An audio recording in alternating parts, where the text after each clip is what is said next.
All right, welcome to the last section, chapter 5, 5.3 here. We're going to call it The Great Game of Politics, the Colonial Folkways. Very short little section. I'm not good at math. I guess I didn't divide up this chapter very well because the first video for the chapter is a little long. So we're here on The Great Game of Politics, talking about America during the 1700s or the 18th century. By 1775, 8 of the colonies had royal governors. They were royal colonies. Those governors were not elected by the people, they were appointed by the king. That led to some friction, especially in Massachusetts, which we'll get into in later chapters. 3 of the colonies, Maryland, Pennsylvania, and Delaware, were under proprietors who themselves chose the governors.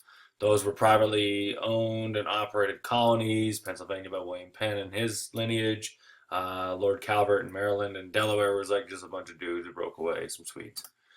2 colonies, Connecticut and Rhode Island, elected their own governors under self-governing characters or charters. The fundamental orders of Connecticut, which established the first written constitution in Connecticut, was kind of that way. Nearly every colony used a 2-house legislative body. So the idea that our national Congress, when the United States formed its own government, its second government, it would have a 2-house legislature is not anything new. It wasn't revolutionary. It was more evolutionary. So they have a lower house and an upper house. The upper house of the council was usually appointed by the crown in those 8 royal colonies and by the proprietor or the owner of the colony in the proprietary colonies. So a royal colony is something that has a charter from the British Crown. Its officials are appointed by the government, the British government. Proprietary colonies are the ones that are owned by families, and they're kind of in control, and they appoint the governors. They also appoint these upper houses, and then you have the 2 oddballs, Connecticut and Rhode Island, that just kind of elect anyone. The lower house, or the popular branch, was elected by the people, which in the original Constitution, the lower house, the House of Representatives, was elected by the people. The upper house was appointed by the state legislatures from whatever state it was from. They weren't elected by the people until the 16th Amendment in 1913, which is the direct election of senators. Actually, it's 17th Amendment. Sorry, 16th is income tax. Boo. Backcountry people grew to despise their councils because they were underrepresented. They just didn't have the votes. They didn't get a lot of representation. It was based on population, very similar to how our House of Representatives is run today. And so people that live in the rural areas, they just don't have the votes. They don't get as much representation in their council. You look at a state like Wyoming, which is the least populated state in the country. They have 2 senators, 1 representative. California, most populated state in the country, 2 senators and 53 representatives, and so it leads to some inequity, but that's where the people are, and they represent the people. Self-taxation was a normal practice to raise money for necessary expenses. They did tax themselves. It wasn't like the British putting taxes on things on the eve of the American Revolution was new. It's just that the British did it, not the Americans. The Americans taxed themselves quite frequently, and that was a normal part of life. People understood you had to pay taxes, but we'll talk about what really upset them about these British taxes. So moving on, some royal governors were strong and able leaders. Some were very, very good. They were trained at the best schools in Europe, and they cut their tooth in British politics back home, and they came here and they did a nice job. Others were terrible, just flat out awful. Ben Franklin had an illegitimate kid with a prostitute. His son was the royal governor of New Jersey. His mom was a prostitute. And his son was actually a loyalist during the Revolution. And, Dad, Ben, was a patriot. Leads for some awkward dinners, and especially the holidays, So, oh, Dad, how's that revolution thing going? Yeah, whatever, son, how's Mom? Lord Cornbury, who was made governor of New York and New Jersey in 1702. He was a drunkard, a spendthrift, I've never used that word in my life, a grafter, and an embezzler. Sounds like a modern politician to me. Colonial legislatures would withhold their salary to get what they wanted. This is what they would do. These royal governors were appointed by the British Crown, and then the colonial legislatures would go, well, "You got to do this," and they would say, "No, we don't. I am appointed by the king." And they go, "Do you want to get paid?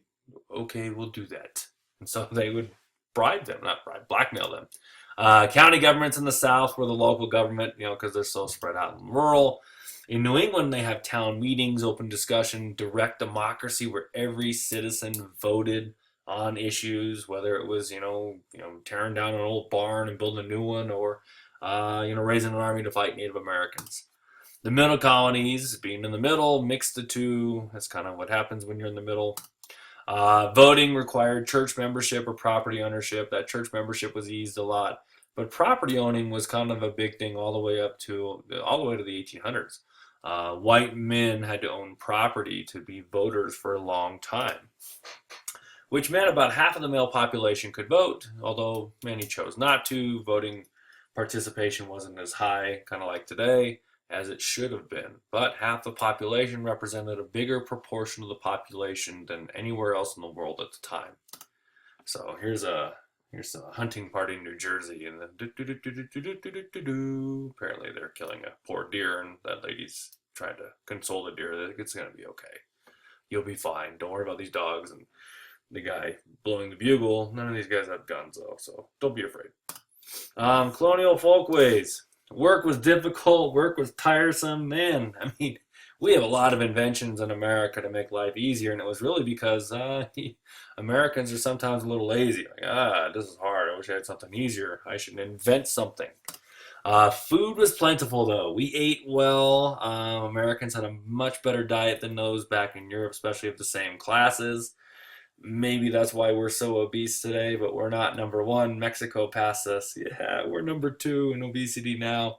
The basic comforts, though, were lacking. Yeah, they had a lot of food, and there were a lot of babies around, but we didn't have, like doors or windows sometimes. Amusement was pursued in their free time. There were things they did for fun, like hunting, and horse riding was fun, and dancing, and, holidays. Community work sessions. That sounds fun. Let's get together and knit. Weddings, funerals were all social gathering, all of which had alcohol involved because Americans like to drink, especially back then. Horse racing and dancing was big in the South. George Washington was legendary for being the greatest horseman in America, and also being the greatest dancer. He could woo women off their feet with his moves.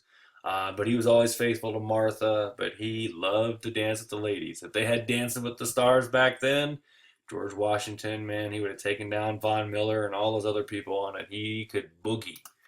Lotteries were actually were big to raise money. So even back then, people were trying to get rich quick. I don't think they had Powerball.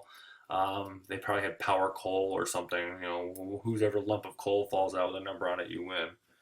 Holidays were celebrated, although America doesn't have a lot. That was one of the things when the United States was actually founded. We just didn't have a lot of holidays. Religious holidays were big. Christmas was kind of evolving into what Christmas is here in the world or in America today. Christmas used to be revelry. It used to be like Mardi Gras. It was drunkenness and lewdness, and Americans kind of transformed it into the traditional family Christmas. Although during the Revolution, that wasn't really true. I mean, Washington crossed the Delaware on Christmas night to secretly attack the Germans, who may or may not have been hungover, which we'll discuss later. Christmas was big in New England. Not in New England, they banned it, but in the rest of the country it was, or in America. Thanksgiving was the true American holiday, not formally recognized yet. It was observed by a lot, but it's not until really the Civil War that some of these holidays get going. Now we have National Everything Day, National Blue Pen Day, and National Pop-Tart Day, and National Wear Your Socks Inside Out Day. Whee! We just need more holidays. We're turning into the Romans. Here's some guys playing some billiards there. Looks like they've had too much to drink. I'm not sure. This is a little disturbing. I'm going to change the slide.